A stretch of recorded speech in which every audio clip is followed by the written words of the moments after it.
सकाळी 11 वाजल्यापासून वाल्मी कराड यांच्या मातोश्री आणि त्यांच्या पत्नी ह्या परळी येथील शहर पोलीस स्टेशन बाहेर थांबलेल्या आहेत. आपल्यासोबत ती सध्या आहे. सकाळी 11 वाजल्यापासून बसलाय, तब्येत खालावली आहे. आता बोलायची माझी ताकदच राहिली नाही.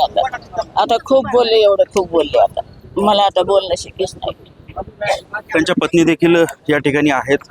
आपण त्यांच्याशी बोलण्याचा प्रयत्न करूयात. काही 11 वाजल्यापासून सकाळपासून बसलाय, काय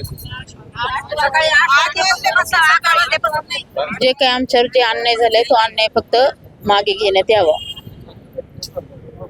लोकांचं ऐकून जे गुन्हे दाखल केलेत आमच्यावर, आमचं माझं तर आता CM साहेबांनाच विनंती आहे की बाबा त्यांनीच ह्या प्रकरणामध्ये लक्ष घालून जे काही खरंय ते खरं खोटं हे करून त्यांनीच त्यांच्या माणसांना आवर घालून हे करून हे करावं. ह्याच्यामध्ये त्यांनीच आमची हे करावी. आता येऊन इथं कराड यांच्या आईची तब्येत खालावते, की ऐकत नाहीत त्या. त्यांच्या मुलाच्या हातानच पाहिजे. चुकीचे गुन्हे नका दाखल करू. कशात पण काही पण निमित्त काढून काही पण हे करून चुकीचे हे करून चुकीचे आरोप करून अडकवायचा जो प्रयत्न चाललाय तो प्रयत्न आधी थांबव. सगळं आज सगळं क्लिअर झालं होतं व्यवस्थित सगळं. परत तुम्ही चुकीचे आरोप करून काहीतरी कारण दाखवून जर तुम्ही परत माणसाला डांबून ठेवताय तर ह्याच्यामध्ये मग CM साहेबांनी सुद्धा लक्ष घालायलाच पाहिजे. शेवटी नको नाही, असे चुकीचे आरोप व्हायला नाही पाहिजेत ना आमच्यावर.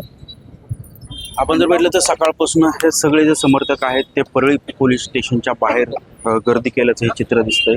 सकाळपासून हे जे समर्थक आहेत ते परळी पोलीस स्टेशनच्या समोर. संदीप भोसले, साम टी न्यूज, परळी.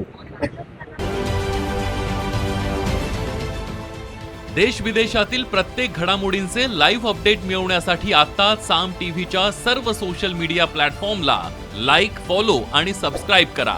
तसंच सर्व नोटिफिकेशनसाठी बेल आयकॉन प्रेस करायला विसरू नका.